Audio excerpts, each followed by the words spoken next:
நல்லவர். எத்தனை பேர் சந்தோஷமா இருக்கீங்க? ஆமா, உண்மையாகவே கர்த்தர் இப்ப வாசித்த சங்கீதத்துல ஒரு வசனம் இருக்கிறது. அழுகையின் பள்ளத்தாக்கு, அதை வாசிங்க. 84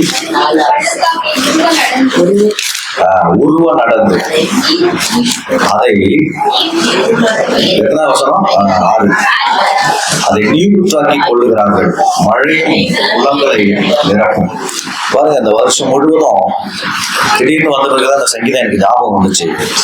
அழுகையின் பள்ளத்தாக்கை உருவ நடந்து அதை நீருற்றாக்கி கொள்கிறார்களாம்.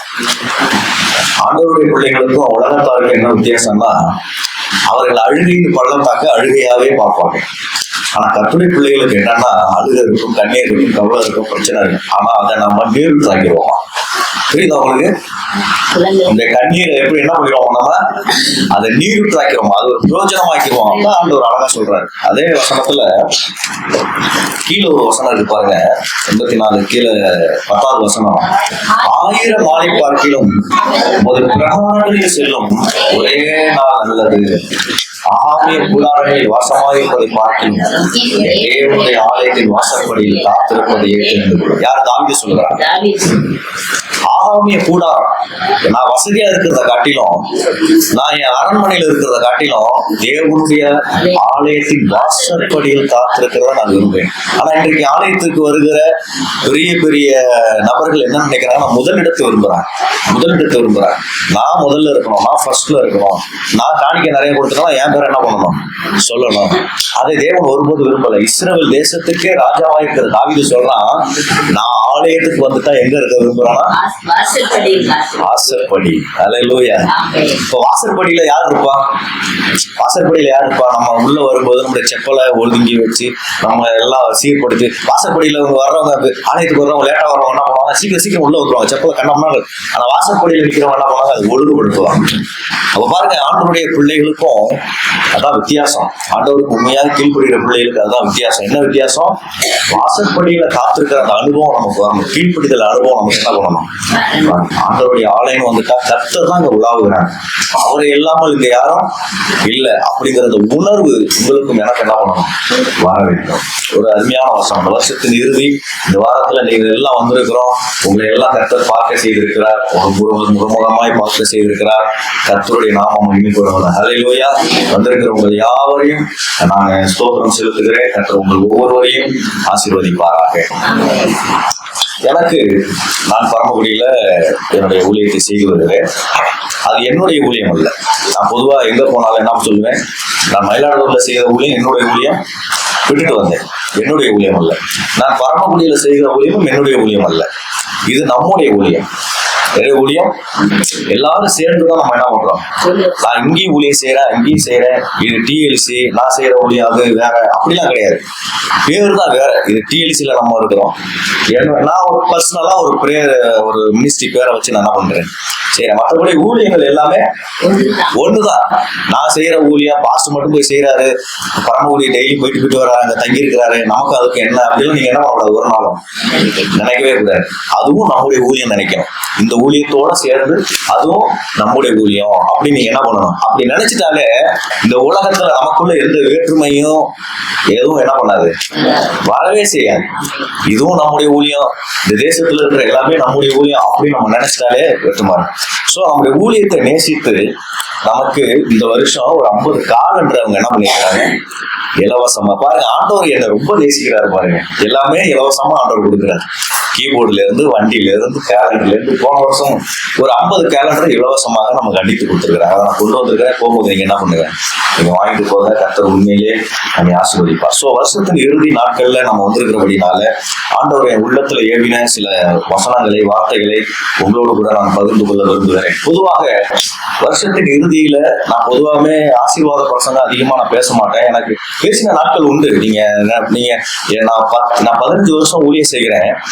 என்னுடைய ஆரம்ப நாட்கள்ல ஊழியத்துல பாத்தீங்கன்னா, ஆரம்ப நாட்கள் நான் பெருமையா சொல்ல, என் மனைவி இருக்கிறாங்க, நான் வச்சுதான் சொல்றேன். நிறைய பிளஸ் பண்ணி ஆசீர்வாதமா பேச, அதுல எனக்கு சந்தோஷமே இல்லை.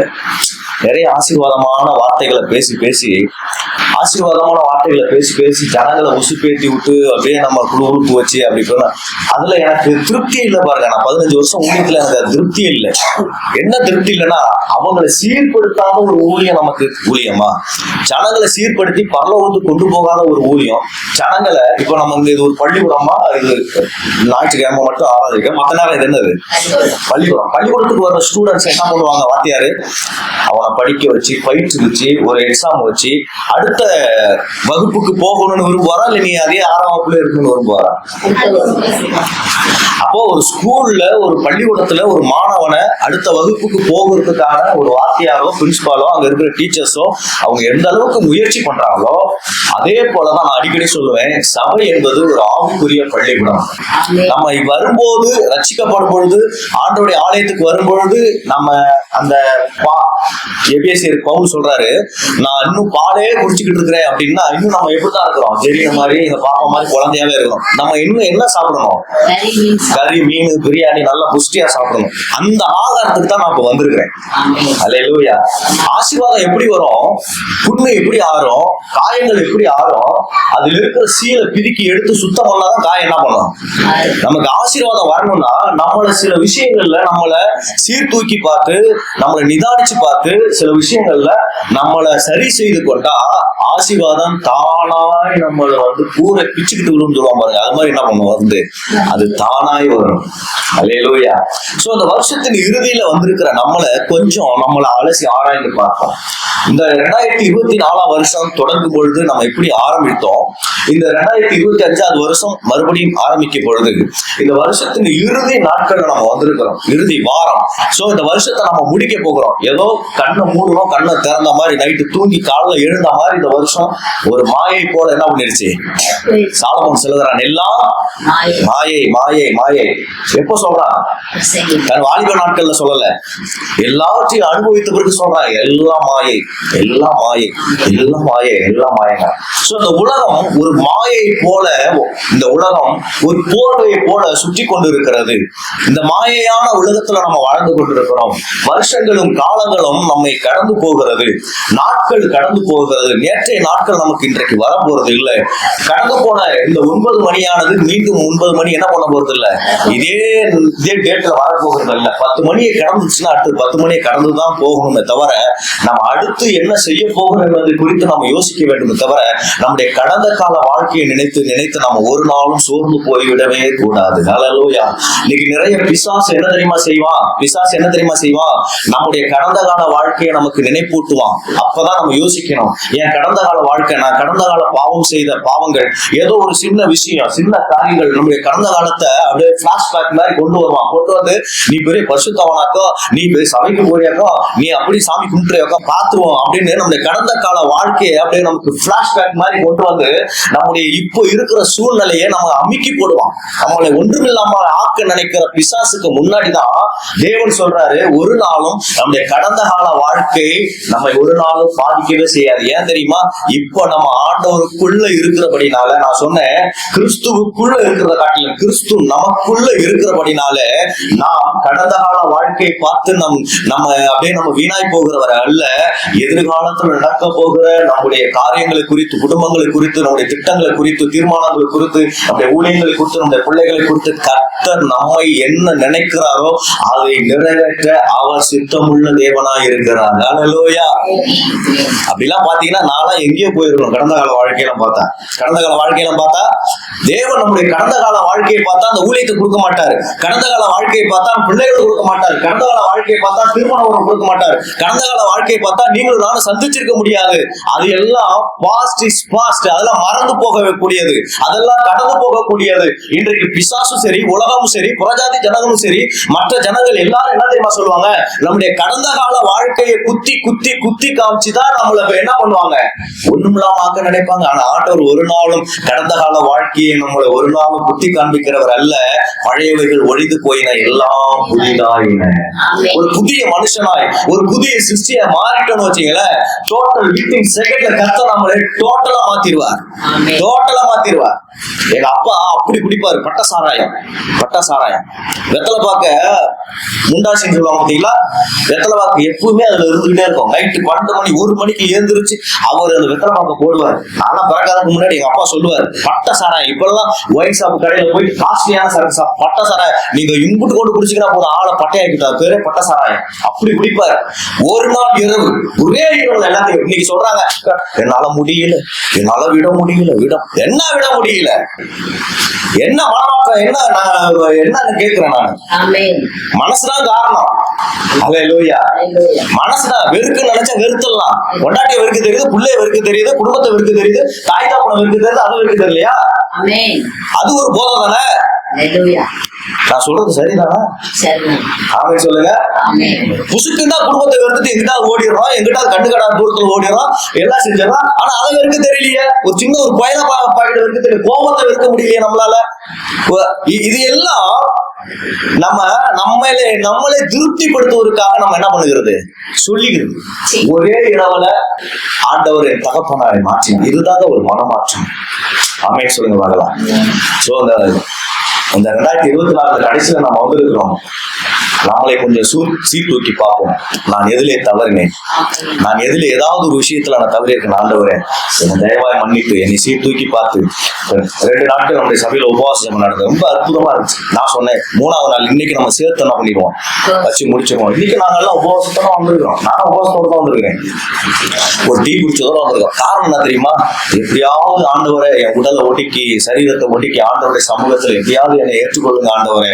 நான் எவ்வளவுதான் ஊழியம் செஞ்சாலும் நான் ஏதாவது ஒரு விஷயத்துல தவறிடக்கூடாது, ஏதாவது ஒரு விஷயத்துல நான் பின்மாற்றமா போயிடக்கூடாது ஆண்டவரே. கர்த்தர் என்னை சுத்தி பார்த்து எப்படியாவது என்ன 2025 வருஷத்துக்குள்ள பரிசுத்தமா உண்மையா நான் போகணுமே என்கிற அந்த ஒரு உணர்வுக்குள்ள வந்துட்டோம்னு சொன்னா, கர்த்தர் நம்மளை கொண்டு இந்த வருஷம் இல்ல 2025 வருஷத்துல நம்மை கர்த்தர் பயன்படுத்துவார். அல்லேலூயா. நம்மை தேடி ஆசீர்வாதங்கள் வரும், நம்மளை தேவன் பிளஸ் பண்ணுவார். நாமே அடுத்த லெவலுக்கு, அடுத்த பொருளாதாரத்துல ஒரு பிரேக் த்ரூ ஆண்டவர் நமக்கு கொடுப்பார். அடுத்த லெவலுக்கு போக முடியலைன்னு நீங்க கலங்கி போய் இருக்கலாம். எல்லாவற்றையும் கர்த்தர் அடுத்த லெவலுக்கு போவதற்கு கர்த்தர் நம்மளை ஒரு கருவியாய், கர்த்தர் நம்மளை அப்படியே பிளஸ் பண்ணி ஒரு ஆசீர்வதிக்கிற ஒரு தேவனாய் இருப்பார். அல்லேலூயா. ஆமென். 1 கொரிந்தியர் புஸ்தகம் 11வது அதிகாரம் அதனுடைய 31வது வசனத்தை வாசிப்போம். 1 கொரிந்தியர் 11:31 வாசிங்க. நம்மை நாமே நிதானித்து அறிந்தால் போதும். நியாயத்திற்கப்படும் அது நமக்கு தேவை. நம்மை நாமே நிதானித்தால். இப்போ இந்த வாரம் நாம் நிதானிக்கிற வாரம். நான் சொல்வேன், நம்மை கொஞ்சம் பரிசோதித்து பார்க்கிற வாரம்.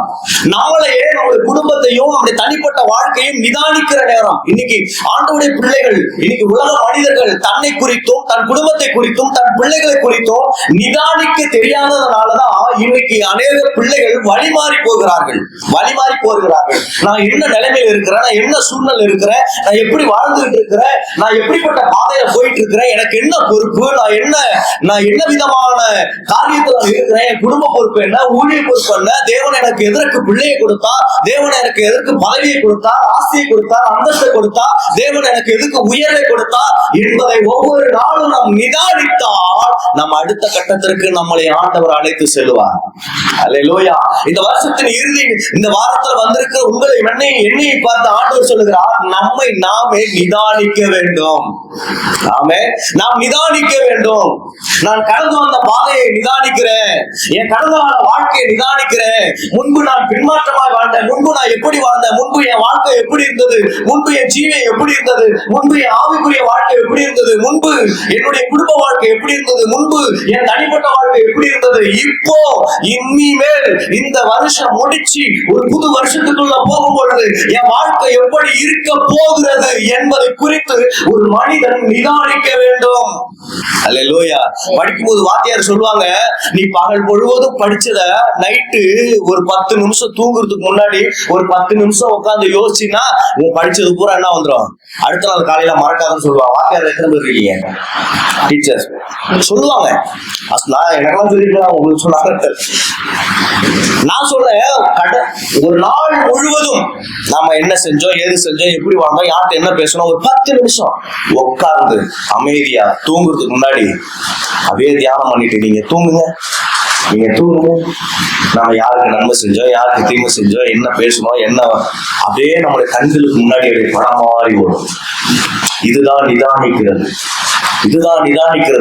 இந்த வருஷத்தின் இறுதியில வந்திருக்கிறோம். நீங்கள் நான் கொஞ்சம் பரிசோதித்து பார்ப்போம். ஆண்டவரே, நம்மை நாமே நிதானித்தால் எவைகள் எல்லாம் நாம் நிதானிக்க வேண்டும். ஒரு 5 காரியங்கள் நான் பாயிண்ட மாத்திரம் சொல்லி நான் முடிக்க வருகிறேன். எவைகளில் எல்லாம் நாம் நிதானிக்க வேண்டும். நிதானம் இருக்கா? அவர் குடிச்சுட்டு நிதானம் இல்லாம போறான் பாரு, சொல்றாங்க இல்லையா? எப்படி சொல்றாங்க? குடிச்சு விட்டு நிதானம் இல்லாம போறான் பாரு. ஆனா அடுத்தவன நல்லா பேசுவான், ஆனா தான் தங்கச்சியோ தான் கொண்டாட்டி என்ன பண்ண மாட்டான். என்ன நிதானம் நான் கேட்கிறேன்? அடுத்த குடும்பத்தை குறிச்சு அப்படி கட்ட வார்த்தையில பேசுவான், ஆனா அவன் அக்கா தங்கச்சியோ அவன் குடும்பத்தை குறிச்சு என்ன பண்ண மாட்டான். அப்ப அதுல என்ன நிதானம்? நிதானம் கட்டு போறான் பாரு. நிதானம் கட்டு போறான், பழச பூரா ஞாபகப்படுத்துவான். நான் நிறைய குடிக்காரனை பார்த்துருக்கிறேன். குடிச்சாதான் அவன் பழசெல்லாம் ஞாபகம் வரும். எத்தனை பேர் பாத்துருக்கீங்க? வீட்டுல குடிச்சிட்டு வந்தா அவன் தொல்லை தாங்க முடியாது. ஏன்னா நான் நிறைய பாக்குறேன். எப்போ 5 வருஷத்துக்கு முன்னாடி நடந்த இன்சிடென்ட் எல்லாம் என்ன பண்ணிட்டு பாரு சொல்லிட்டு இருப்பான். 10 வருஷத்துக்கு முன்னாடி நடந்ததான் சொல்லிட்டு இருப்பான். தன் பொண்டாட்டிகிட்ட போட்ட சண்டையெல்லாம் சொல்லிட்டு இருப்பார். தன் குடும்பத்துல அம்மா அப்பா கிட்ட சண்டை போட்டதான் சொல்லிட்டு இருப்பார்.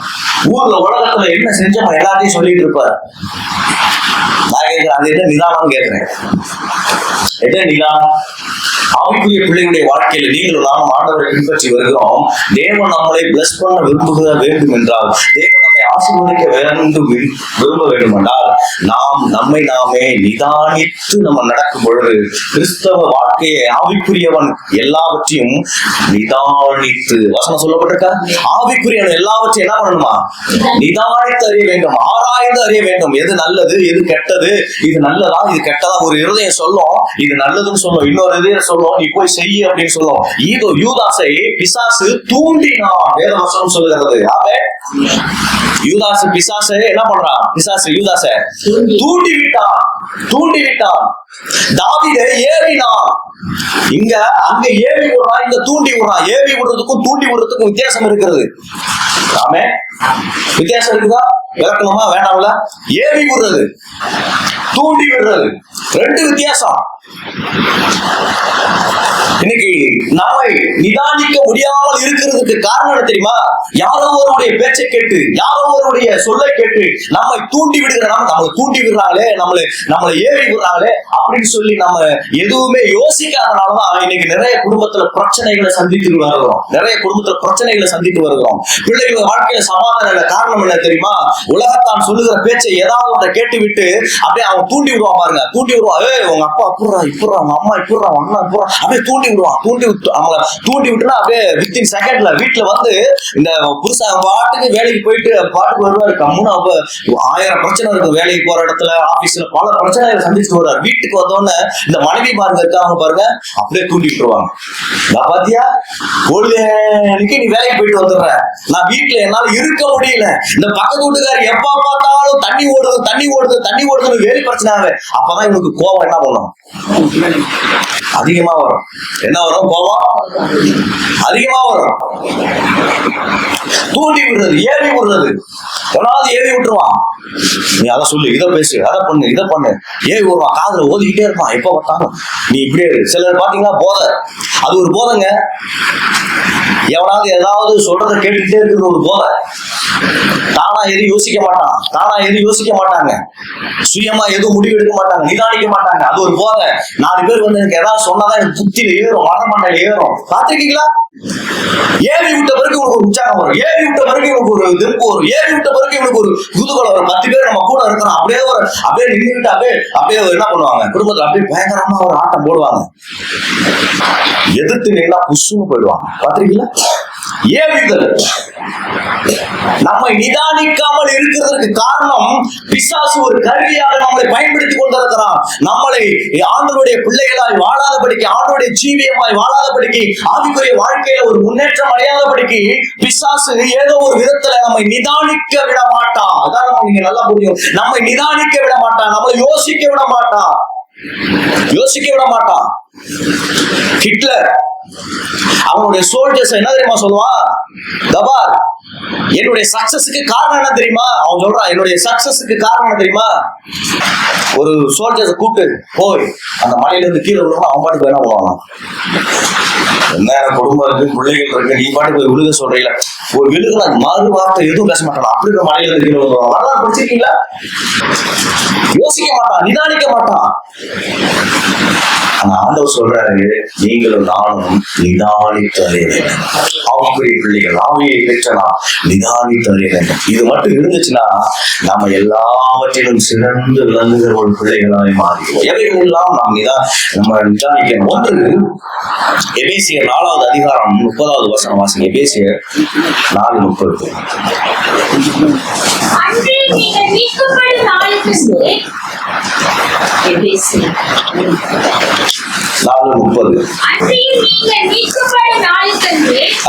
பக்கம் சொல்லுங்க, எல்லாரும் சொல்லுங்க, வாசிங்க. நாளுக்கு என்று முத்திரையாக பெற்ற தேவனுடைய பரிசுத்த ஆவியை துக்கப்படுத்தாதீர்கள். முதல் விஷயம், அன்றையும் நீங்கள் மீட்கப்படும் நாளுக்கென்று முத்திரையாக பெற்ற, மீட்கப்படும் நாளுக்கென்று நாம மீட்கப்பட்ட நாள், அந்த நாளை யோசிங்க. மீட்கப்பட்ட நாள், ரட்சிக்கப்பட்ட நாள், தேவனை அறிந்து கொண்ட நாள், தேவன் நம்மளை தெளிவுபடுத்தின நாள். ஆண்டவர் இவர்தான், இயேசு இவர்தான், நம்மளை ரட்சித்தவர், நம்மளை அழைத்தவர், நம்மளை தெரிந்து கொண்டவர், ஆலயத்துக்கு நம்மளை அழைத்து கொண்டு வந்தவர், அவர்தான் நம்மளை மீட்டெடுத்த ஆண்டவர். அன்றைக்கு நீங்க முத்திரையாக பெற்ற பரிசுத்த ஆவியானவர் இருக்காரு பாருங்க, பரிசுத்த ஆவியானவரை, அவரை நம்ம என்ன பண்ணக்கூடாது? துக்கப்படுத்த கூடாது அப்படின்னு ஆண்டவர் சொல்றார். தேவனை ஏதாவது ஒரு வழியில துக்கப்படுத்தி இருக்கிறேனா, பரிசுத்த ஆவியானவரை துக்கப்படுத்தாதீர்கள். முத்திரையாக பெற்ற பரிசுத்த ஆவியானவர் இயேசு நமக்குள்ள இருக்கிறார் என்பது முத்திரையாக பெற்ற அந்த நாளை, மீட்கப்பட்ட நாளை, ரட்சிப்பின் நாளை, தேவனை நம்ம இந்த கடைசி வாரத்துல வந்து நிற்கிறோம். ஏதோ ஒரு விஷயத்துல, ஏதோ ஒரு காரியத்துல நாம் தேவனை துக்கப்படுத்தி இருக்கிறோமா? கொஞ்சம் நிதானித்து பார்ப்போம். தேவனை ஏதாவது ஒரு வழியில துக்கப்படுத்தி இருக்கிறோமா? ஆண்டவருடைய காரியத்துல நம்ம ஏதாவது துக்கப்படுத்தி இருக்கிறோமா? தேவனை நேசிக்கிறதுல, தேவனை பின்பற்றுறதுல, தேவனை ஆராதிக்கிறதுல, தேவனை நம்ம வழிபடுத்துறதுல, அவரோடு கூட ஐக்கியமா இருக்கிறதுல, தேவனுக்காக கொடுக்கிறதுல, தேவனுக்காக வைராக்கியமா வாழுறதுல, ஏதாவது ஒரு விஷயத்துல நம்மை தேவனை துக்கப்படுத்தி இருக்கிறோமா? இந்த வருஷத்தில் இறுதி நாட்கள் நீங்களும் நானும் சற்று கொஞ்சம் ஆராய்ந்து பார்ப்போம். ஆண்டவரே, உண்மை ஏதாவது நாங்கள் துக்கப்படுத்தி இருந்தால் எங்களை தயவா என்ன பண்ணுங்க, மன்னிங்க. வார்த்தையினால ஒருவேளை என் அப்பா அம்மாவை நான் தவறா பேசி இருப்பேன், ஆனால் இல்ல அந்த பரிசுத்த ஆவியை பெற்ற அந்த மீட்கப்பட்ட நாளுக்கு என்று கர்த்தர் நம்மளை மீட்டெடுத்தார் பாருங்க.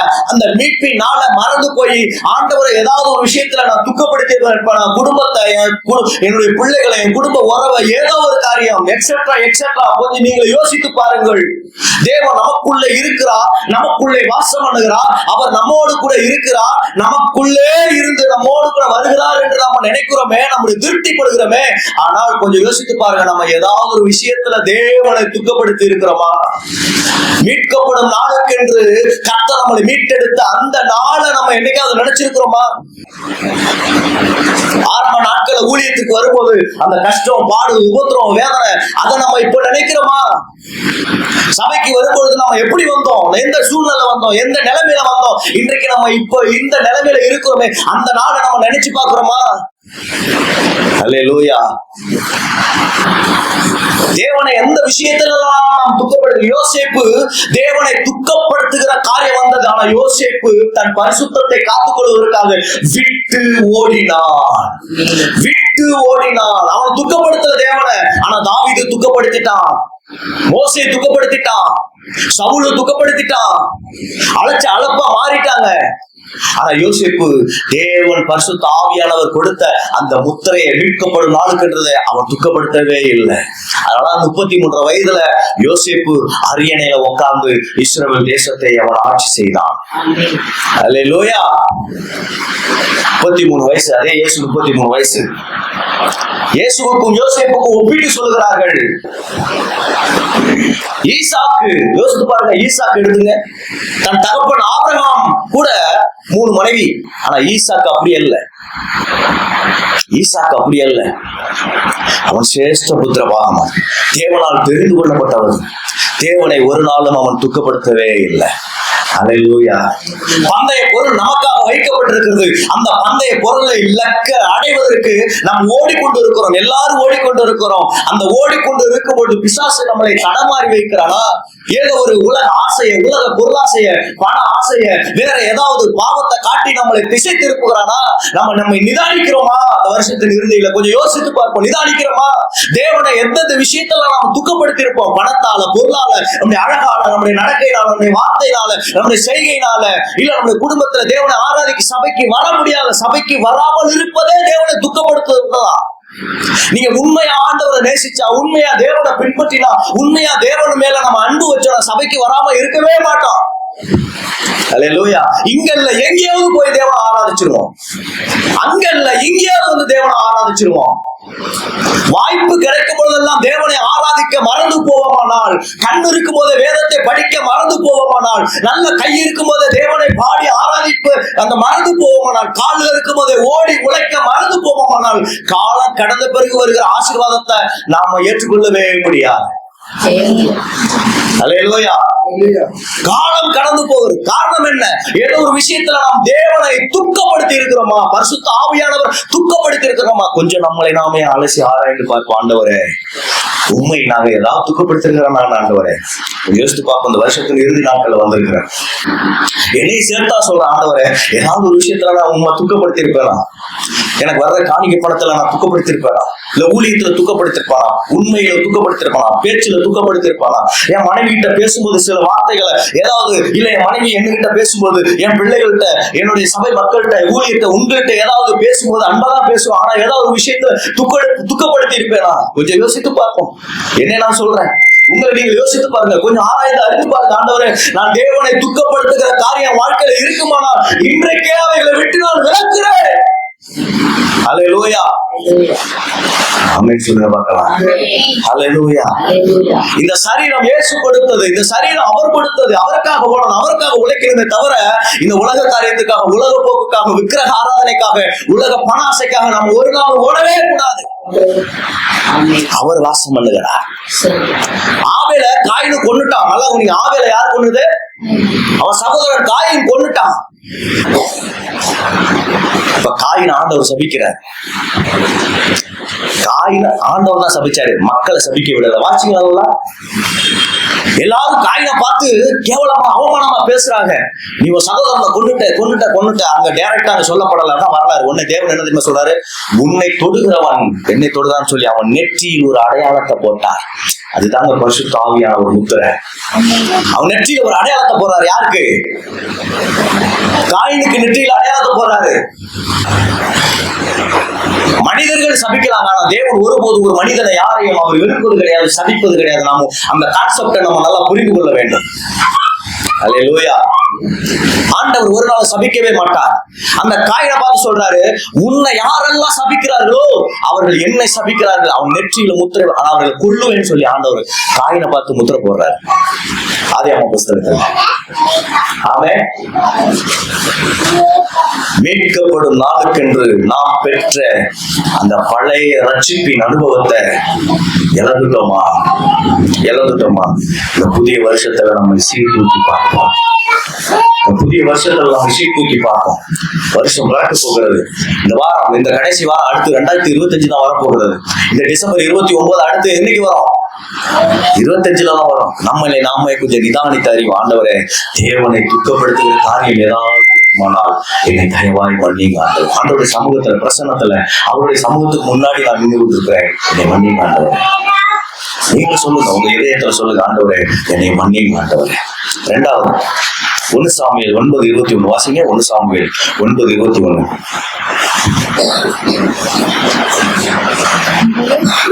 1 சாமுவேல் 9வது அதிகாரம் 21வது வசனம்.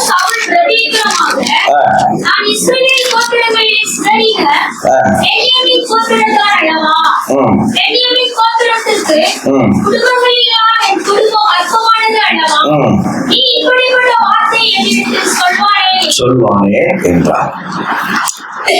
எத்தனை பேருக்கு புரிஞ்சிச்சு இந்த வார்த்தை?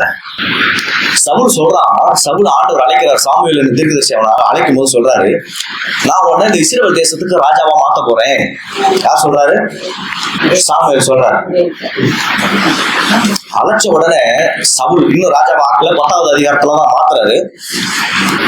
அழைச்ச உடனே இங்க சொல்றா பாருங்க, 21ஆம் வசனத்துல, அப்பொழுது சவுல் பிரயோஜனமாக, நான் இஸ்ரவேல் கோத்திரங்களில் சிறிதான பென்யமீன் கோத்திரத்தான் அல்லவா.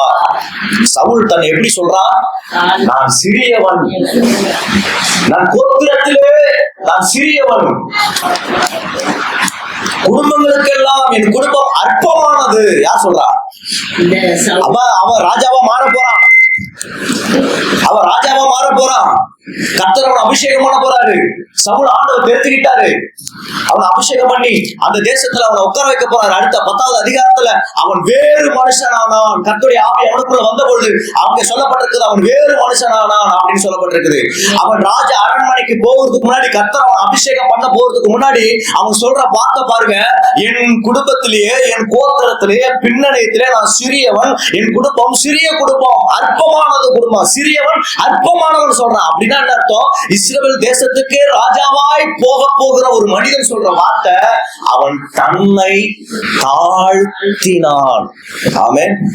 ஆரம்பத்தில் தாழ்மையும் கீழ்ப்படுதலும் என்னும் அவனிடத்தில் இருந்தது. இத நிதானிக்க மறந்து விட்டான். சவுளுடைய வாழ்க்கை நமக்கு எல்லாருக்கும் தெரியும்.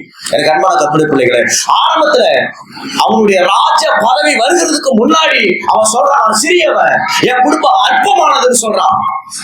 நான் ஒன்றும் இல்லை, நான் ஏழை, குப்பை, நான் ஒதுக்கப்பட்டவன், தள்ளப்பட்டவன். கீழ்ப்படிதல் இருந்தது, தாழ்மை இருந்தது. இந்த தாழ்மை நம்ம எல்லாம் சொல்லுவோம் இல்லையா? வருஷம் ஆரம்பிக்கும் பொழுது சொல்லுவோம், வருஷம் ஆரம்பிக்கும் போது, ஆண்டவரே நான் குப்பு, ஆண்டவரே நான் புழு, ஆண்டவரே நான் தூசி, ஆண்டவரே நான் அப்படி, ஆண்டவரே இப்படி, ஆண்டவரே இந்த வருஷத்தை ஆண்டவரே என் வாழ்க்கையில ஏதாவது செய்யப்போம், அப்படி அப்படி இப்படி இப்படிப்பா. ஆனா அந்த வருஷத்துல கர்த்தர் நம்மளை ஏதாவது ஒரு விஷயத்துல உயர்த்தட்டும், கர்த்தர் ஏதாவது விஷயத்துல நம்மளை அப்படியே டேக் ஓவர் பண்ணட்டும், அப்படியே டோட்டலா மறந்துடும் ஆண்டவரை. அதான் உண்மை. உங்களை சொல்லல, நம்ம எல்லாம் நல்லவர்கள். நான் நிறைய பேர் பாக்குறேன். ஆமே, நல்ல ஒரு உயர்வு வரும், அதுவரை ஏசப்பா ஏசப்பா ஏசப்பா ஏசப்பா ஏசப்பா, கொஞ்சம் ஆண்டவர் தூக்கிடுவாரு, நல்ல சம்பளம் கொடுப்பாரு, உயர்வு கொடுப்பாரு. கஷ்டம் மறந்துடுவாங்க, ஆலயத்தை மறந்துடுவாங்க, இந்த எல்லாத்தையும் மறந்துடுவாங்க. கேட்டா பிசி பிசி பிசி பிசின்றாங்க. ஞாயிற்றுக்கிழமை தான் கூட்டம் வைக்கிறான், ஞாயிற்றுக்கிழமை தான் மீட்டிங் வைக்கிறான், ஞாயிற்றுக்கிழமை தான் இங்க வைக்கிறான். அப்பதான் ஆண்டவர் யோசிப்பார், ஒரு பாஸ்டர் சொன்னாரு, வேலையை கொடுத்தது நான் தப்பா போச்சானா அப்படின்னு யோசிப்பாரு. ஆமே, ஒரு பாஸ்டர் நக்கலா சொல்லுவார், எங்க ஊருக்காரு, வேலை கிடைக்கிறவங்க ஆண்டவர் ஏசப்பா ஏசப்பா, கல்யாணம் ஆகிறவங்க ஏசப்பா ஆண்டவர், குடும்பம் நல்லா இருக்கு ஏசப்பா ஆண்டவர், நல்லான பேருக்கு ஏசப்பாவை மறந்துடுறமே, திருவிருந்துக்கு வர்றது கிடையாது, ஆலயத்துக்கு வர்றது கிடையாது. உனக்கு நான் வேலை கொடுத்தது தப்பா போச்சுடா அப்படின்னு ஒரு அப்படியே வேடிக்கையா சொல்லுவார். அந்த நிலைமைக்கு நாம என்ன பண்ணிருக்கோம்? சவுளுடைய வாழ்க்கை, ஆரம்ப வாழ்க்கை, அவனை போல அழகுள்ளவன் இல்லை, அவனை போல உயர்வுள்ளவன் இல்லை. அந்த ஊர்லயே அவ்வளவு அழகு, அவ்வளவு உயர்வானவன், அதனால கர்த்தர் அவனை தெரிந்து கொண்டான், அவனை ராஜாவாக தெரிந்து கொண்டான். ஆனா அதே சவுல் அவன் அபிஷேகம் பண்ணும் பொழுது வேறு மனுஷனாய் மாறினவன். அதே சவுல் 16ஆம் அதிகாரத்துக்கு 17ஆம் அதிகாரத்துக்கு போனீங்கன்னா, அவன் வேற ஆவி வந்தது அவனுக்கு. இங்க வேறு மனுஷனாய் ஆறினான் போட்டிருக்கு, அங்க தாவீதுக்குள்ள பரிசுத்தாவி வந்தது, இவனுக்குள்ள வேற ஆவி வந்தது என்று போடப்பட்டிருக்கு. ஆரம்பத்துல அவன் தாழ்மையா இருந்தான், ஆரம்பத்துல அவன் கீழ்ப்படிந்தான், சாமுவேலுக்கு கீழ்ப்படிந்தான். ஆனா உயர்வு வந்த பிறகு, பதவி வந்த பிறகு, எல்லாம் வந்த பிறகு அவன் தன்னை தாழ்த்தவே இல்லை. ஆமே, கொஞ்சம் நம்மளை நிதானிச்சு பார்ப்போம்.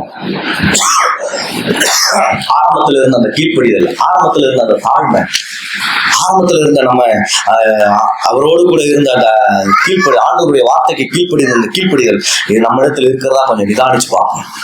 அல்லேலூயா. இந்த தேவனை துக்கப்படுத்த நம்ம ஒண்ணு, ரெண்டாவது கீழ்ப்படிதல், தாழ்மை ஆரம்பத்துல இருந்திருக்கோம். இப்போ இருக்குதா கொஞ்சம் யோசித்து பார்ப்போம். மூன்றாவது, நான் ரொம்ப விளக்குல சம்பவம் நமக்கு எல்லாருக்கும் தெரியும். மூன்றாவது, அப்போஸ்தலர் 4வது அதிகாரம் அதனுடைய 10வது வசனம்.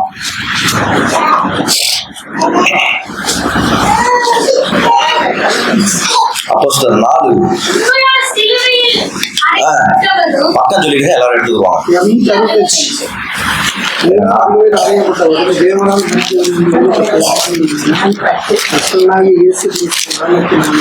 எல்லாரும் எடுத்துக்கொள்ளுங்க. ஒரு வாசிங்க.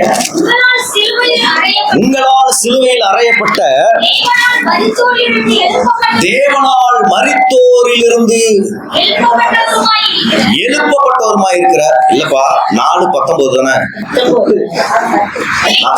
பேதுருவும் யோவானும் பிரதித்தமாக தேவனுக்கு செவி கொடுக்கிறதை பார்க்கிறோம், உங்களுக்கு செவி கொடுக்கிறது நியாயமா இருக்குமோ என்று நீங்களே நிதானித்து பாருங்கள். இந்த வார்த்தை புரியல உங்களுக்கு? இங்க பேதுரு யோவான் என்ன சொல்றாங்க? நீங்க மேல உள்ள நீங்க வசனத்தெல்லாம் வாசிக்கும் பொழுது அங்க 17 வாசிங்க.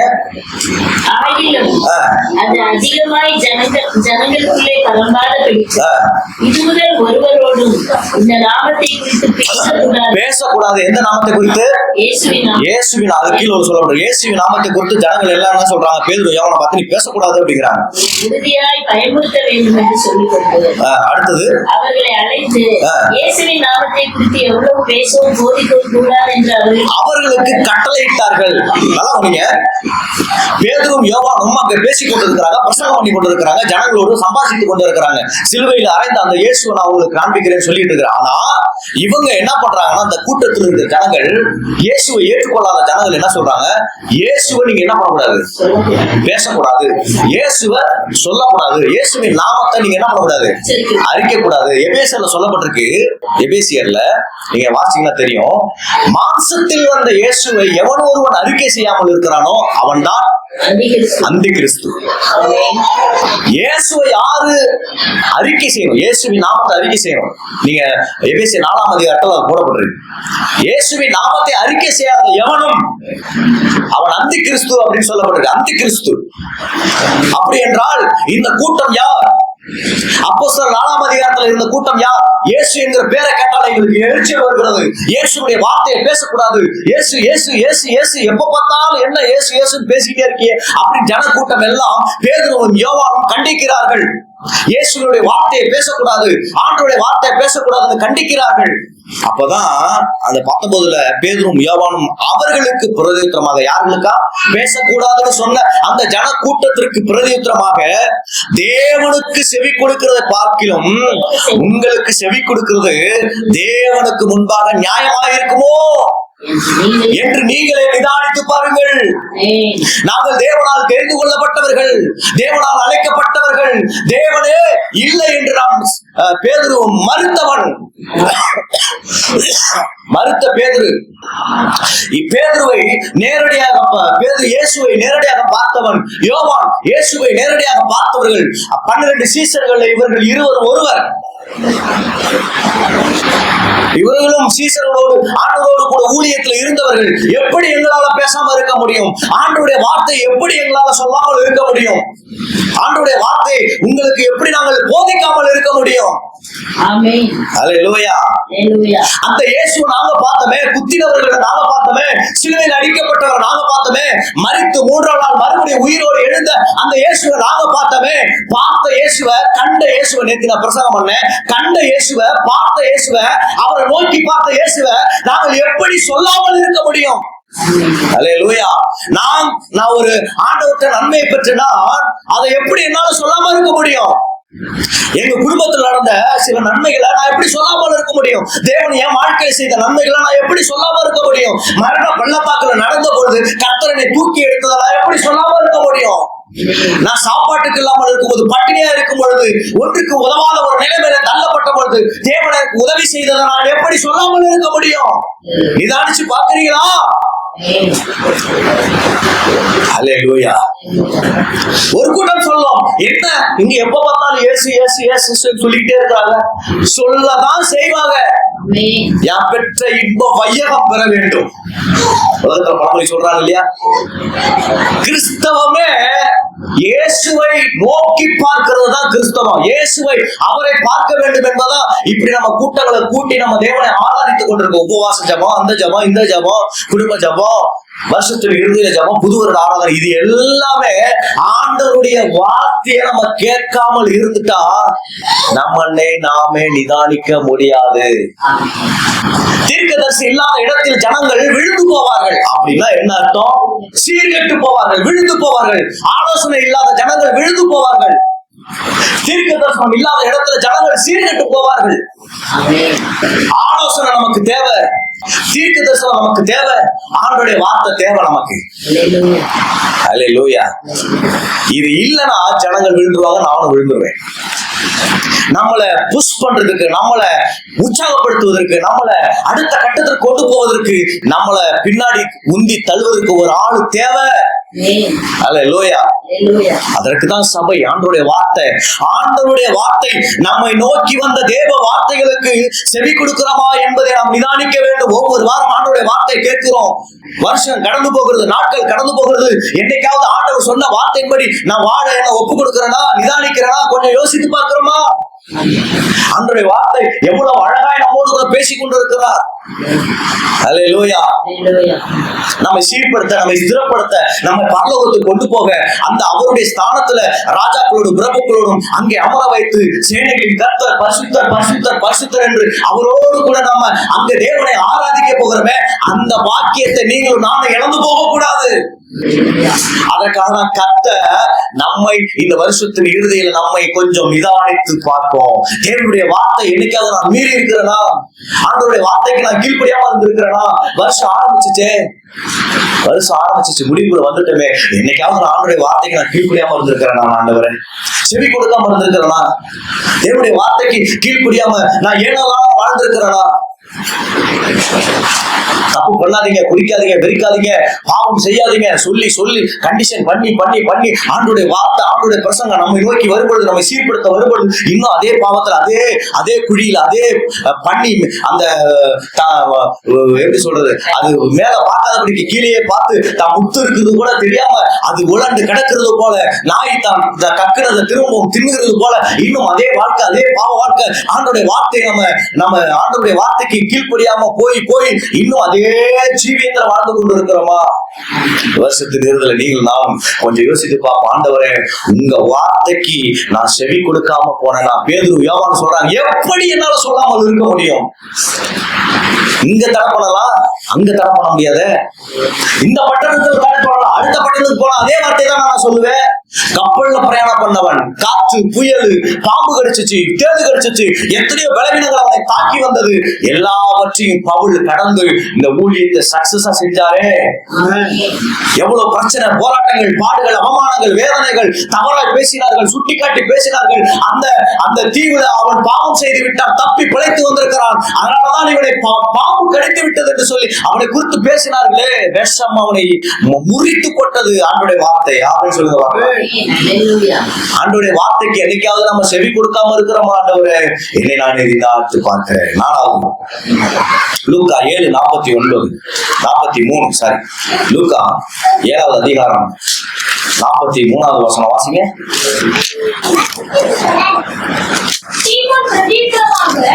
எல்லாரும் எடுத்துக்கிட்டு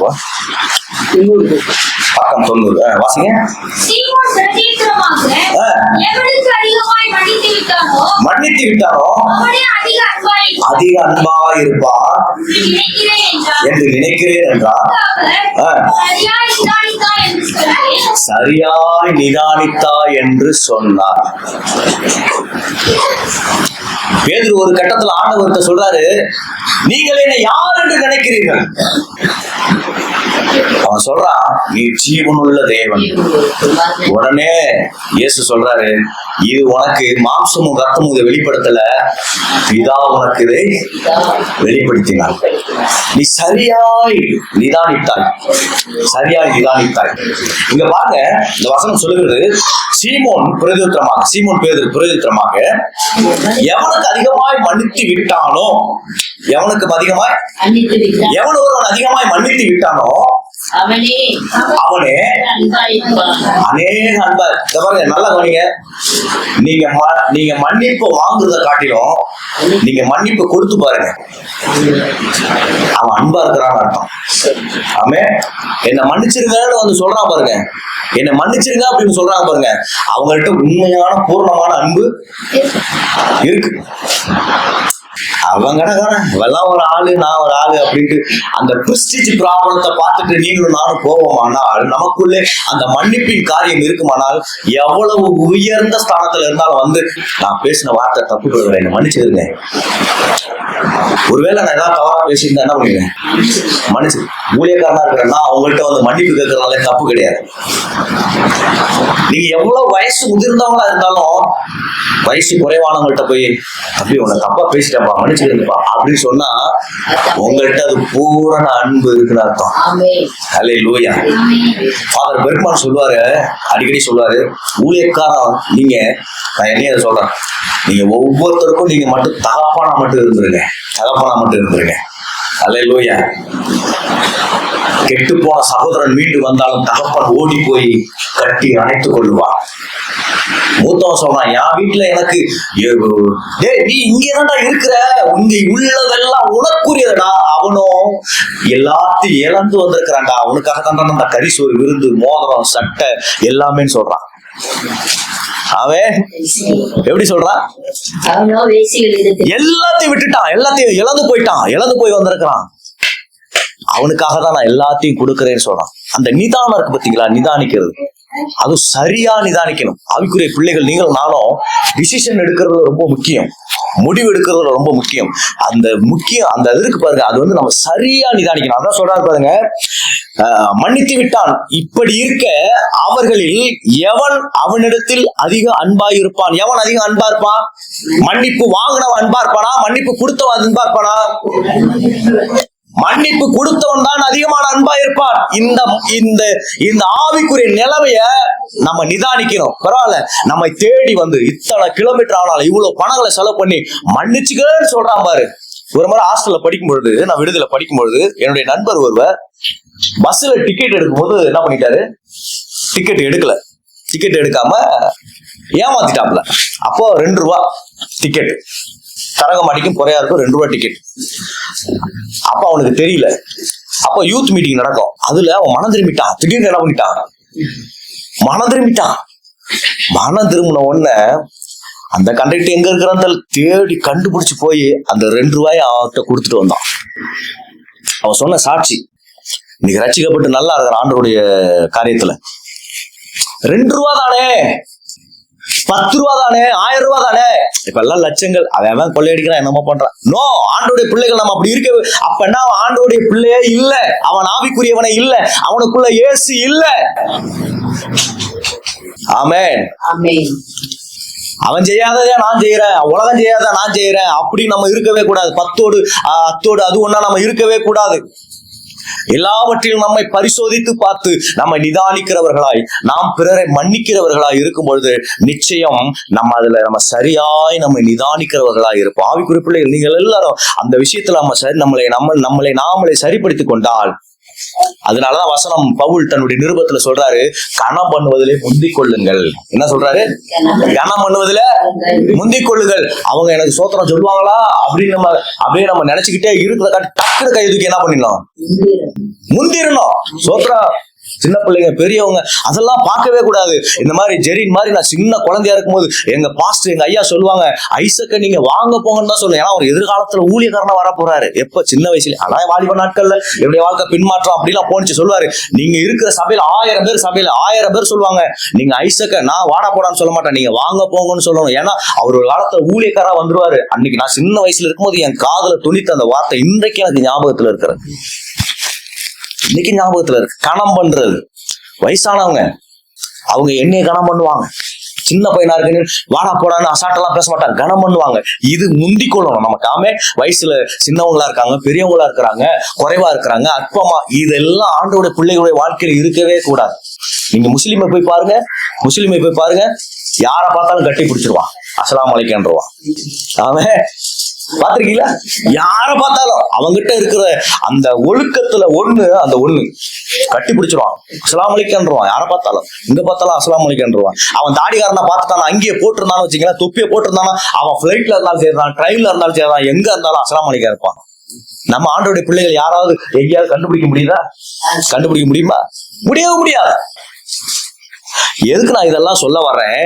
நம்மை சரியாய் ஆண்டவருடைய பிள்ளைகள் நிதானிக்க கற்றுக்கொள்ள வேண்டும். சில பிரச்சனைகள் வருதா, சில சோர்வுகள் வருதா, சில போராட்டங்கள் வருதா, குடும்பத்துல சில விஷயங்கள் நம்மை நோக்கி வருகிறதா, தகப்பன் தாய் நம்மளை ஏளனமாய் பேசுகிறார்களா, அவமானமாய் பேசுகிறாரா, அந்த நேரத்துல நம்முடைய வாழ்க்கை டிசிஷன் எடுக்கும் பொழுது நம்ம சரியாய் நிதானிக்க வேண்டும். நம்முடைய கூட பிறந்த சகோதரர்கள் நம்மை குறித்து தவறாய் பேசுகிறார்களா, நம்ம சரியாய் நிதானிக்க கற்றுக்கொள்ள வேண்டும். சபையில சிலர் நம்மளை குறித்து தவறாய் பேசுகிறார்களா, பேசுவோர் பேசட்டும், தூற்றுவோர் தூற்றட்டும், நம்மளை புகழ்வோர் புகழட்டும், அப்படிலாம் நம்ம போகாதபடிக்கு நம்ம சரியாய் நிதானித்து அறிந்து நம்ம நடக்க வேண்டும்.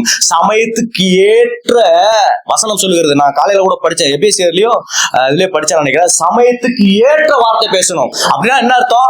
எங்க எப்படி எந்த இடத்துல இருக்கிறோம், எந்த சூழ்நிலை இருக்கிறோம் அப்படின்னு எதையுமே நம்ம வாயை லூஸ் டாக்கிங் விடக்கூடாது. சமயத்திற்கு ஏற்ற வார்த்தைகளை நம்ம என்ன பண்ணணும்? பேச வேண்டும். இது ரொம்ப ஞானம், தெய்வீக ஞானம். இப்படி நீங்க இருந்துட்டீங்கன்னா நீங்க உங்க வாழ்க்கையை சரியா நிதானிக்கிறீங்க. கடைசியாக ஒன்றை மாத்திரம் சொல்லி முடிக்கிறேன். 5வது யோபு 31:4-7 வாசிங்க. 4-7 யோபுவின் புஸ்தகம் 31வது அதிகாரம். திரும்ப எல்லாரும் எடுத்துக்கிட்டோம், அவசரப்படாது. 31வது அதிகாரம் யோபு. ஆமா, 4, 5, 6, 7. ஆமா, இதை மாத்திரம் நான் சொல்லி முடிக்கிறேன், கொஞ்சம் பொறுத்து வாசிங்க. அவர் என் வழிகளை பார்த்து என் நடைகளை எல்லாம் எண்ணுகிறார் அல்லவோ. நான் மாயையிலே நடந்தேனோ, கபடு செய்ய தீவிரிக்கிறதோ என்று தேவன் என்னை நிறுத்து அறிவாராக.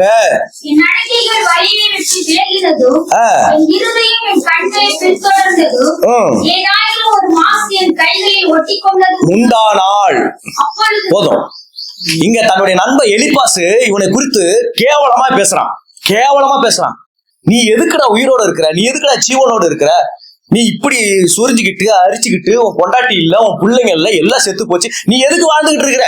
இன்னைக்கு நம்மளை பார்த்து சமுதாயத்துல இருக்கிறவங்க சொல்றாங்கல்ல, நம்ம ஒண்ணுமே இல்லாம சும்மா உட்கார் இருந்தா சிலர் நம்மளை கேவலமா பேசுவாங்க, நம்ம குடும்பத்தாளர்களே நம்மளை குறிச்சு பேசுவாங்க. ஆனா இங்க சொல்றா பாருங்க, 2 விஷயங்கள் நடக்குது. இந்த 7 வசனத்துக்குள்ள 2 விஷயம் நடக்குது. ஒன்று, அவன் தன் கண்களோடு உடன்படிக்கை பண்ணுகிறான் முதல் வசனத்துல. 2வது, தன்னுடைய பொருளாதாரத்துல தன்னுடைய பிசினஸ் தராசுன்னு சொல்லப்பட்டிருக்கு. தராசுனா என்னது? ஏற்ற இறக்கம். தராசு என்பது அது பிசினஸ் பண்றது. இதுல தராசை சரியாக நிறுத்துகிறான். யார் சொல்றா? யோபு சொல்றான். தராசு ஒன்று, தன் கண்களோடு உடன்படிக்கை பண்ணுகிறான். யோபு இவ்வளவு பாதிக்கப்பட்டும், இவ்வளவு வேதனைகள் அவமானங்களை சகித்து கொண்டும், மனைவி போயிட்டா, பிள்ளைங்க போயிட்டு, பொருளாதாரம் போயிடுச்சு, செழிப்பு போயிடுச்சு, ஆசீர்வாதம் போயிடுச்சு, பணம் போயிடுச்சு, வீடு போச்சு, நகை போச்சு, எல்லாமே போச்சு. ஆனா வசனம் அழகாய் சொல்லுது பாருங்க. 5வது வசனம், நான் மாயையிலே நடந்தேனோ. நிதானிக்கிறான். நான் மாயையிலே நடந்தேனோ, என் கால் கபடு செய்ய தீவிரித்ததோ. அப்படின்னா நடந்ததோ, தீவிரித்ததோ, அப்படி ஆயிட்டோ, இப்படி ஆயிட்டோ அப்படின்னா அங்கே அவன் நிதானித்துக் கொண்டிருக்கிறான். தன் நண்பன் சொன்னான் என்பதற்காக பின்மாற்றமாய் போகவில்லை. தன் நண்பன் அவனை திட்டுகிறான், எலிப்பாஸ் தன்னை கேவலமாய் பேசுகிறான் என்பதற்காக அவன் ஆண்டவரை விட்டு பின்மாறி போகவில்லை. நிதானிக்கிறான். நான் மாயையில நடந்தேனோ, நான் மாயாயை மாறிவிட்டனோ, இந்த உலக மாயை, இந்த உலகத்துல பாவம் தலைவிரித்து ஆடிக்கொண்டிருக்கிறது. உடனே சொல்றான் முதல் வசனத்துல, பில்காஸ், நான் என் கண்களோடு உடன்படிக்கை பண்ணிட்டேன்டா. நீ நினைக்கிற, என்ன தப்பா நினைக்கிற, மனைவி இல்ல, பிள்ளைகள் இல்ல, என் பொருளாதார செழிப்பு எல்லாம் ஒண்ணுமில்லாம போயிட்டு நீ தப்பா நினைக்கிற. ஆனா நான் என் கண்களோடு உடன்படிக்கை பண்ணிட்டேன். அவன் சொல்றான், நான் கண்களோடு உடன்படிக்கை பண்ணிவிட்டேன். அங்கே பாவத்துக்கு தன்னை இடம் கொடுக்கல, தன் மாயையான வாழ்க்கைக்கு இடம் கொடுக்கல, தன்னை நிதானிக்கிறான். கொஞ்சம் யோசித்து பார்ப்போம். இந்த உலக மாயையான வாழ்க்கைக்கு தன்னை விட்டு கொடுக்கிறோமா? தன்னை நிதானித்து பார்ப்போம். கபடான வார்த்தைக்கு தன்னை விட்டு கொடுக்கிறோமா? அங்க அதே வசனத்துல சொல்றது பாருங்க, தராசு குறித்து சொல்லப்பட்டிருக்கு 31. தராசுன்னு அந்த வார்த்தை இருக்கு பாருங்க. சுமத்திரையான தராசிலே தேவன் என்னை நிறுத்தி என் உத்தமத்தை அறிவாராக. என் உத்தமத்தை நீ அறிய தேவையில்ல, இந்த உலகம் அறிய தேவையில்ல, என் பிற்போல் அறிய தேவையில்லை. கர்த்தர் என் உத்தமத்தை அறிந்திருக்கிறார். அல்லேலூயா சொல்லுங்க பார்க்கலாம். நேத்து சொன்னேன், கிறிஸ்து நமக்காக சிலுவையில் அடிக்கப்பட்டு என் பாவத்தை மன்னித்தார்னு எவன் ஒருவன் அறிக்கை செய்கிறானோ அவனுக்காக கர்த்தர் உத்தமமும் உண்மையுமா இருக்கிறான். ஒன்னியாவான் புஸ்தகத்துல நேத்து பிரசங்கம் பண்ணும்போது சொன்னேன், எவன் ஒருவன் அறிக்கை செய்கிறானோ அவனுக்காக கர்த்தரே உத்தமமா இருக்கிறான், நீதியா இருக்கிறான். ஒன்னியாவான் இந்த 1ஆம் அதிகாரத்துல 1-10 வாசிங்க. அங்க சொல்லப்பட்டிருக்கும் கடைசியில் இந்த பக்கம் கீழே சொல்லப்பட்டிருக்கும், உத்தமத்திலும் நீதியிலும் அவர் உண்மை உள்ளவரா இருக்கிறார் நாம் அறிக்கை செய்யும் பொழுது. மாயையான உலகத்துக்கு நம்மளை தப்புவித்துக் கொள்வதற்கு, மாயையான உலகத்திற்கு நம்மளை இழுத்து செல்வதற்கு அநேகர் இருக்கிறார்கள், அநேகர் நம்மளை பின்பற்றி வருகிறார்கள். ஏன்னா மாயை மாயை மாயை மாயை மாயையான அந்த உலகத்தை நம்மளை கீழே தள்ளுவதற்கு, நம்ம சொன்ன பதில் கடந்த கால வாழ்க்கையை சொல்லி நம்மளை கீழே தள்ளுவதற்கு, நம்ம கீழே விழுவதற்கு எத்தனையோ வழிகள் உண்டு. அவன் சொல்றான், என் வாழ்க்கையை அவர் தராசில் நிறுத்திருக்கிறார். அவர் என்னை சீர்தூக்கி பார்க்கிறார். நண்பனே, அவர் என்னை சீர்தூக்கி பார்க்கிறார். நீ என்னடா என் வாழ்க்கை குறித்து தரத்தை குறித்து பேசுகிற?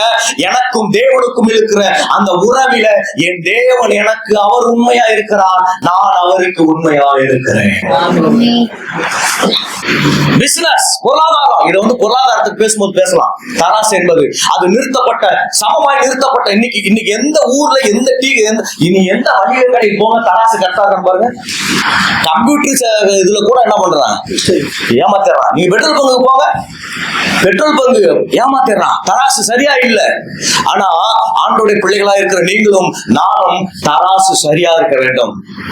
நம்மளை தூற்றினாலும் பரவாயில்ல, நம்மளை ஏளனமா பேசினாலும் பரவாயில்ல, நம்ம ஒண்ணும் இல்லாம போனாலும் பரவாயில்ல, நம்ம வாழ்க்கை ஒண்ணும் இல்லாம அதெல்லாம் நமக்கு அடுத்த வருஷத்துல கிடைச்சிடும். பணமா, பொருளாதாரமா, வேலையா, திருமணமா, அதெல்லாம் அடுத்த அப்பார்ட்மெண்ட், அதெல்லாம் தேவன் நமக்கு செய்திருவா, நேர்த்தியாய் செய்திருவா. அதை குறித்து நம்ம கவலை தேவையில்லை.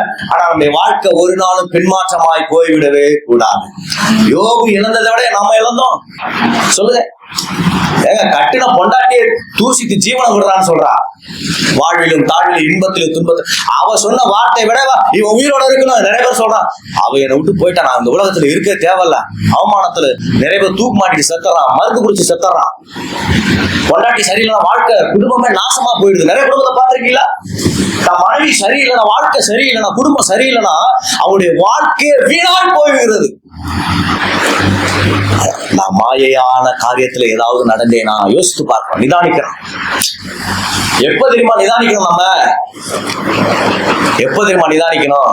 ஒரு குறிப்பிட்ட அளவு நம்ம உயர்ந்திருப்போம் பாருங்க, அப்பதான் நம்ம நிதானிக்கணும். இரண்டாவது, ஒண்ணுமே இல்லாம ஒரு நிலைமை வரும் பாருங்க, அப்பவும் நிதானிக்கணும். ஒண்ணுமே இல்லாம இருக்கும்போது நம்ம நிதானிக்க மாட்டோம், யார் சொல்றதும் கேட்டு போயிடுவோம். உயர்வான நிலையில இருக்கும் பொழுதும் நம்ம, நீ என்ன எனக்கு சொல்றது, நான் சம்பாதிக்கிறேன், ஏன் வீடு கட்டுறேன், நான் எல்லாத்தையும் வச்சுக்கேன், உனக்கு என்ன பேச்சு? பாத்திருக்கீங்களா? எனக்கு சம்பளம் வருது, நீ என்ன சொல்றது? பொண்டாட்டி அதிகாரம் பண்றது, பிள்ளைகள் அதிகாரம் பண்றது, குடும்பத்தை அதிகாரம் பண்றது, ஊர் அதிகாரம் பண்ணுவான். சிலர் பாத்தீங்களா ஊரே அதிகாரம் பண்ணிட்டு இருப்பான். எனக்கு இருக்கிற பொருளாதாரத்தை ஊரே அதிகாரம் பண்ணிட்டு இருப்பான். சிலர்லாம் பாத்து அப்படியே பந்தா பண்ணுவாங்க, ஒண்ணுமே இருக்காது, சும்மா பந்தா பண்ணுவான், சும்மா பந்தா பண்ணி எடுத்துருவான்.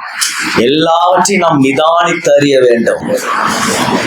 எல்லாம் ஒரு குறிப்பிட்ட காலம் தான், அடுத்தது மாறும், எல்லாமே காட்சி மாறும், கோலங்கள் மாறும், எல்லாம் நிதானிக்க.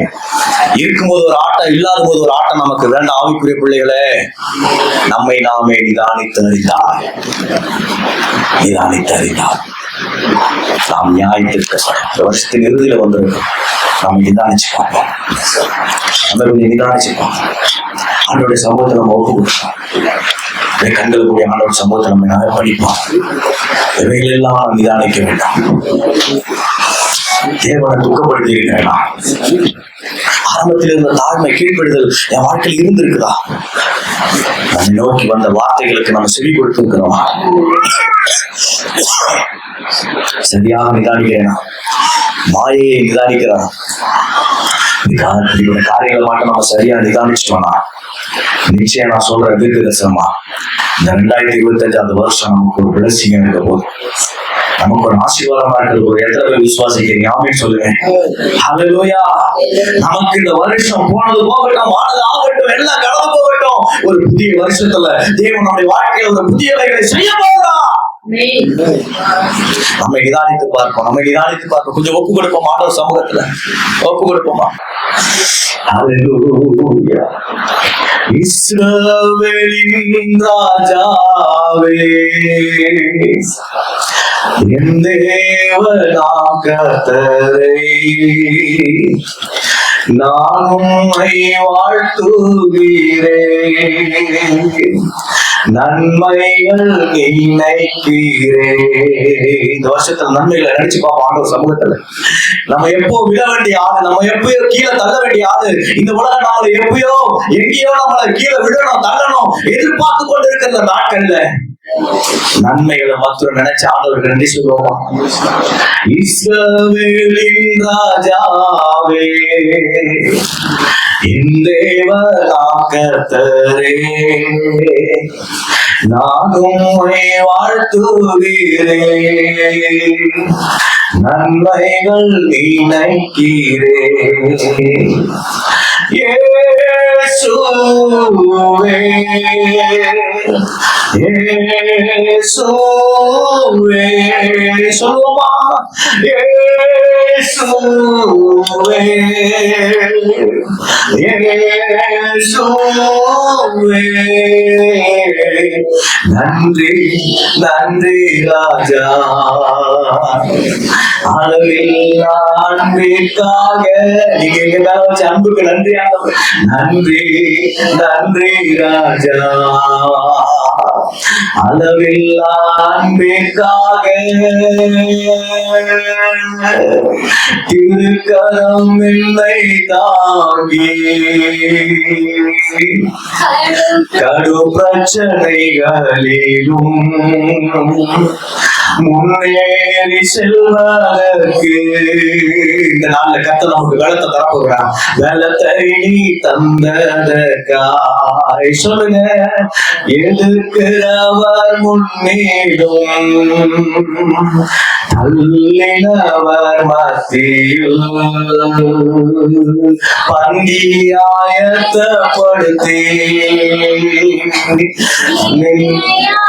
அபிஷேகிப்பே. சொல்லுங்க. இயேசுவே காவியத்தி, இயேசுவே,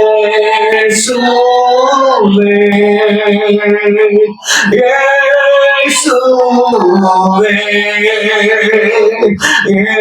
இயேசுவே. நேசிக்கிறீங்கப்பா, நீங்க அன்பா இருக்கிறீங்கப்பா. நான் என்னைக்கோ விழ வேண்டிய ஆளாண்டவரு, என்னைக்கோ தள்ளப்பட்ட ஆளா போக வேண்டியது ஆண்டவரு. இந்த உலகம் என்ன வீணா என்று தள்ளி கொண்டு இருக்கிறது. ஆனால் உங்க அன்பின் கரத்தினால, உங்க தெய்வீக கரத்தினால இந்த கடைசி வாரம் வரை இம்மட்டும் தேவனைகளை நடத்தி வந்தீங்களே. நன்றியிலப்பா, நன்றி மூலமாக நடத்தி வந்ததப்பா. உமக்கு நன்றி ஆண்டவரே, உமக்கு நன்றி ஆண்டவரே, உமக்கு நன்றி ஆண்டவரே, உமக்கு நன்றி ஆண்டவரே, உமக்கு நன்றி ஆண்டவரே, உமக்கு நன்றி ஆண்டவரே. நீ நடத்தின விதங்களை நினைச்சு பார்க்கும் பொழுது எங்களை நாங்களே நிதானிச்சு பார்க்கிறோம் ஆண்டவரே. எத்தனையோ முறை நான் வழி மாறி போனேனே, ஆனா என் வருமானத்தை நீங்க கெடுக்கலையே. எத்தனையோ முறை நான் பின்மாற்றமா இருந்தேனே, ஆனாலும் எனக்கு வர வேண்டிய ஆசீர்வாதத்தை நீங்க தடுக்கலையே. என்னை பலப்படுத்தினீங்களே, எனக்கு ஆயுசு நாட்களை கூட்டி கொடுத்தீங்களே. ஆனாலும் இன்னும் இன்னும் இன்னும் நான் உம்மை விட்டு தூரம் போகிறேன். இந்த பழைய வருஷத்துல எல்லா பழையவர்கள் எல்லாம் ஒழிந்து போகட்டும். புதிய வருஷத்துல கர்த்தர் என்னை புதிய மனுஷனா மாற்றி ஒரு புதிய மறுரூபமாக்கப்பட்ட பிள்ளையார் ஒரு புதிய ஆண்டில கர்த்தர்களை வித்தியாசமாய் நடத்துவீராக. கர்த்தர்களை அர்ப்பணிக்கிறோம் ராஜா, இயேசுவின் மூலம் ஜெபிக்கிறோம் நல்ல பிதாவே. ஆமென்.